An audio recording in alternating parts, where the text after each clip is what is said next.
2 of Fresh for You. I hope you enjoyed last week. We made yogurt parfait and tomato bean soup. So this week we got two great snacks. We got Pita pizza, which is a great snack, and you can pair with something like a side of salad and make it into a meal. And we also got trail mix, something that's easy to carry around with you. You can store it anywhere and you don't really have to worry about it going bad. So just for some modifications for the pizza, if you have a little bit of issue with the cheese, you can look at maybe trying lactose-free cheese or maybe omitting the cheese. They now have barbecue sauces you can put on your pizza. You can do a tahini spread, which is made of sesame seed paste. You can even put some pesto on instead. There's lots of ways you can change up your pizza. And as for the trail mix, if you can't use some nuts, you can always looking at using other seeds. So maybe you'll use pumpkin seed, or maybe you can use soy nuts or chia seeds. There's a whole bunch of different things you can take a look into. Just in case if you don't like one thing, there might be something else that you can try.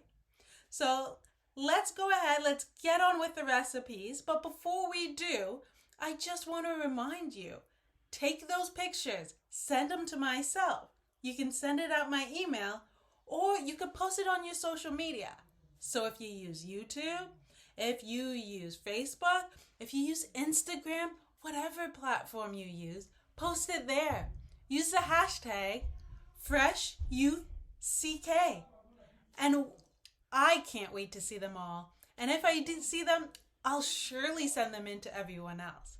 And in order for everyone to see it, we need those media release forms to make sure that it's okay. So if you haven't completed that yet, you still have time. Just complete it. And next week, when we're doing our second drop-off, we'll be picking up those sheets if you put it in your mailbox. So just let us know if you put those sheets in your mailbox so we can pick it up, so we can show everyone your beautiful creations.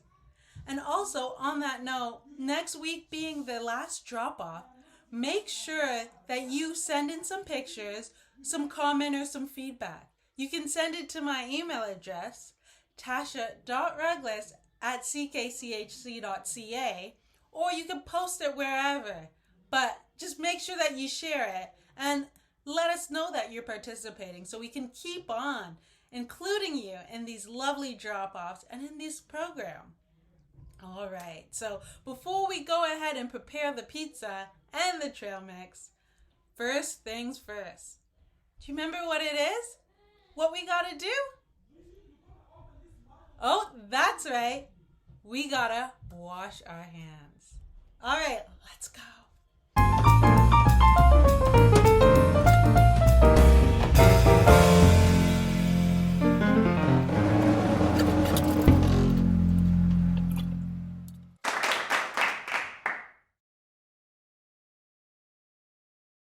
All right, welcome back to the kitchen. So we're going to be making pita pizzas. So for the pita pizzas, I use a whole grain pita. You might use something else. You might use maybe a half bagel, an English muffin. It's really up to you what starch you want to use with your pita pizza. I also have pizza sauce that I'm going to use. I had some leftover ingredients from last week, so I still have a pepper. And I got a red onion, so I'm going to throw those on. I mean, you can use anything you find in your cupboard. Maybe you have some canned pineapples that you want to use. Or maybe there's some leftover chicken from last night's dinner. Feel free to throw those on too. I actually got pizza mozzarella, so I know it actually says cheddar cheese, but you can use either or even a mixture of them, whichever kind of cheese you choose. I didn't find olive oil, unfortunately, but instead I melted some margarine. So you can use melted margarine or butter. I just simply put some in a cup, microwaved it for a few seconds, about 30 seconds, and there you go. I'll be using this in place of the olive oil. So let's get started. All right, so first, before we even start making the pizza, you want to make sure that you start the oven. Anytime you're baking, you want to preheat the oven first, since it takes time for the oven to get to the desired temperature. So I'm just going to go over here, turn my oven on, to 350 degrees. So it's going to start warming up. And when it gets to that temperature, it's going to beep, letting me know that it's ready. Remember to always consult with your parents. Make sure they're present or adults present before you go and turn on the oven. So now for the pizza. So I used a baking pan and I added parchment paper to the bottom to make sure it doesn't stick. You can also spray some cooking spray on the bottom, or if you have a really good pan, you might not even really need anything. But just in case, I like using the parchment paper. So I place my pita on the parchment paper. Then I'm going to brush it with that melted margarine since I didn't have any olive oil. I couldn't find a brush, but you can always use a spatula. It's nice and bendy and flexible that I'll be able to get all the melted margarine right on there. All right. Next, you want to add the sauce. So anytime you're using a canned product, you do want to rinse the top off. You never know what happened getting it from the production to the grocery store into your house. So it's always safe to just run some water on the top of any can before you use a can opener to open it. Just going to get that open. And I'm also going to use a spoon to finish lifting that lid. You don't want to use your fingers because you don't want to get your fingers cut. It can be very sharp, the edges of the can. I'm just going to use a spoon to kind of spread it onto my pita. All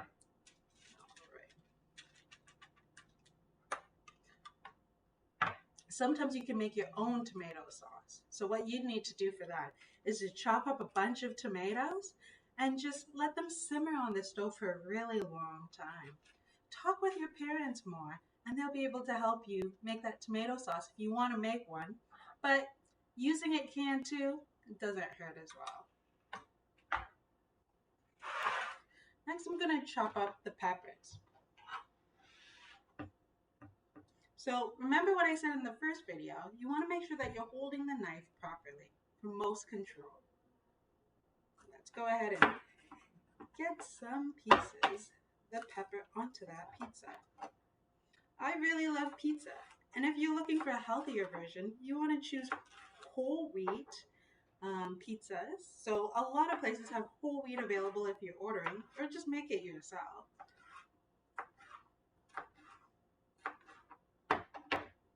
You get lots of vegetables on it.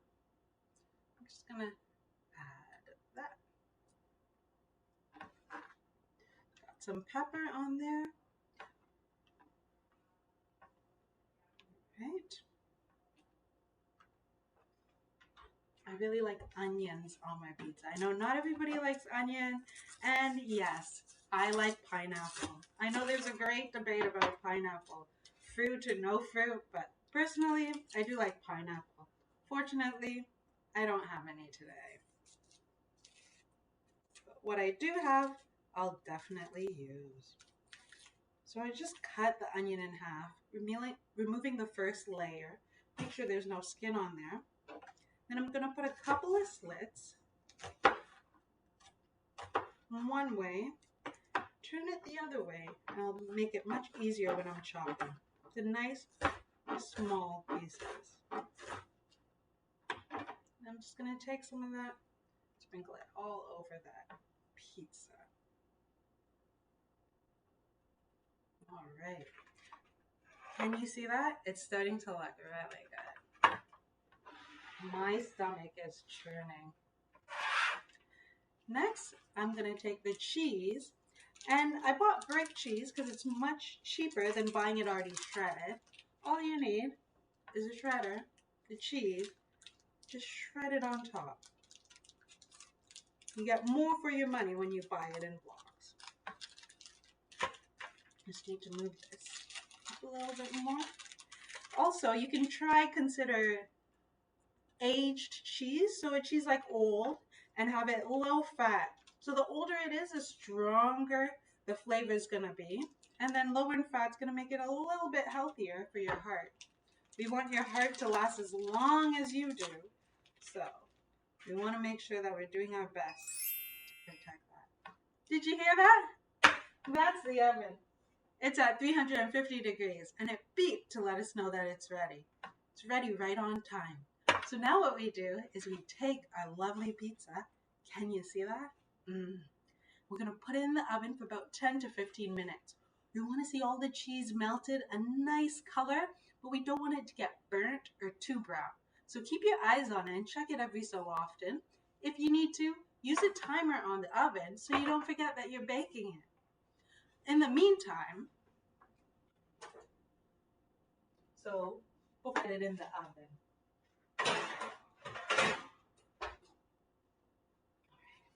So while you're waiting for that 10 to 15 minutes, what you could do is you can start tidying up the dishes that you already dirtied. That'll keep you a little bit busy, plus it'll keep you in the kitchen around the oven. So if something should go wrong, you're right there to know, to smell, maybe to see it before something bad really happens. All right, so I'll be back in about 10 to 15 minutes, and we'll go see how that pizza is. All right, so it's been about 10 to 15 minutes.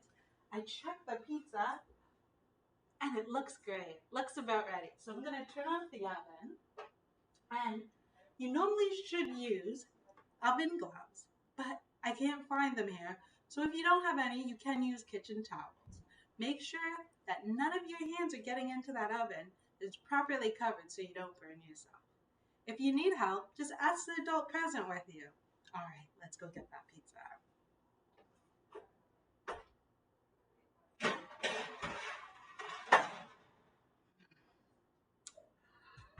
Looks great.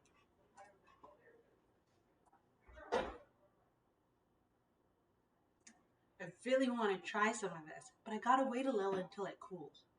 Will you help me cool it? Come on, let's try. A big breath. Okay, let's try to make it cool really quickly.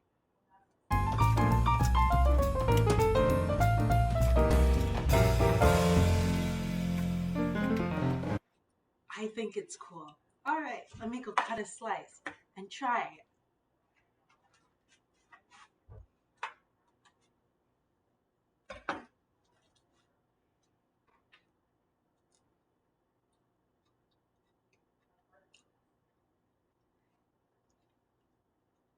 That's really good.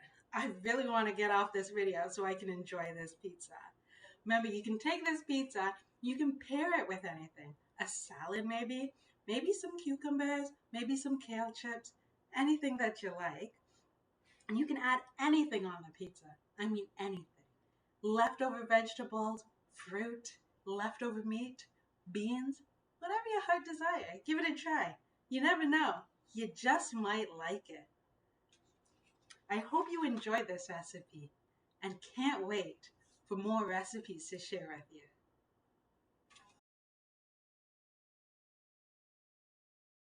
We're going to be making a tempting chow mein, something that's quick and easy, great for on the go. It's high in fiber as well as lots of protein to keep you full for much longer. So you can start with a cereal. Today I have chosen Cheese Fiber 1. You might have regular Cheerios at home or Shreddies. You might use any cereal kind of your choosing. So that's up to you. For some nice sweetness to add, I bought some M&Ms to add to it, as well as some dried cranberries. So this isn't only going to add some nice sweet flavor, but it's also going to add some extra fiber. Same with the nuts. So whatever nuts you might have at home, whether it be cashew, walnuts, or even roasted soy nuts, feel free to add it in. So today I have some almonds and I have some peanuts that I'm going to use. And then to give a little twist, you can add in popcorn too. So I'll be adding in the popcorn as well. All right, so let's go ahead and then add them in.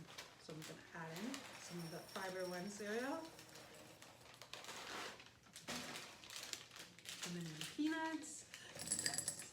I was contemplating whether to get the raisins or not. It's really up to you. Get the cranberries. So any kind of dried fruit is nice to add, whether it be dried apple, dried mango, whether it be raisins, whatever your preference. and those almonds. So I actually found this around in the cupboards, just taking a look around. I said, why not? Let's add in some peanuts. And then I'm gonna add in last, but definitely not least, some popcorn. Alright. I could add in a little bit more. Let's see.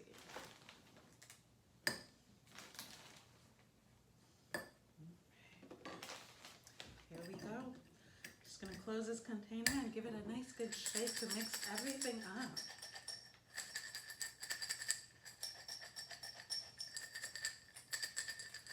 See? There you go, my tempting trail mix. I can keep it just like this on the counter, throw it in my lunch bag, whatever I choose. And let me see, let me give this a nice taste.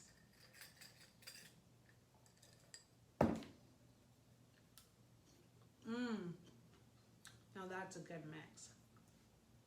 I hope you enjoy yours too. Thank you for joining me this week as we made the trail mix in the Pita pizza. I can't wait to see all your beautiful creations, to see how you adjusted the recipe, made it specially yours, and I know that it is especially delicious. Come join us next week. So next week we'll be making baked apple. So it's a great snack. It's pretty easy and you can modify it any way you want. And we'll also be making fish cheese melts, which is almost like a fish quesadilla. Just a little twist on it to make it a little bit different, to get some healthier fats in there. So I can't wait for next week. But until then, I'm looking forward to all your pictures and all the great feedback to see what we can do for you. All right. So take care. See you next week. And like I said, don't forget, the next grocery drop off is next week. So send in your pictures and leave the media release form, if you still have it, in your mailbox so we can pick it up. Just send us a hey and let us know that you're going to be doing that. All right. Take care.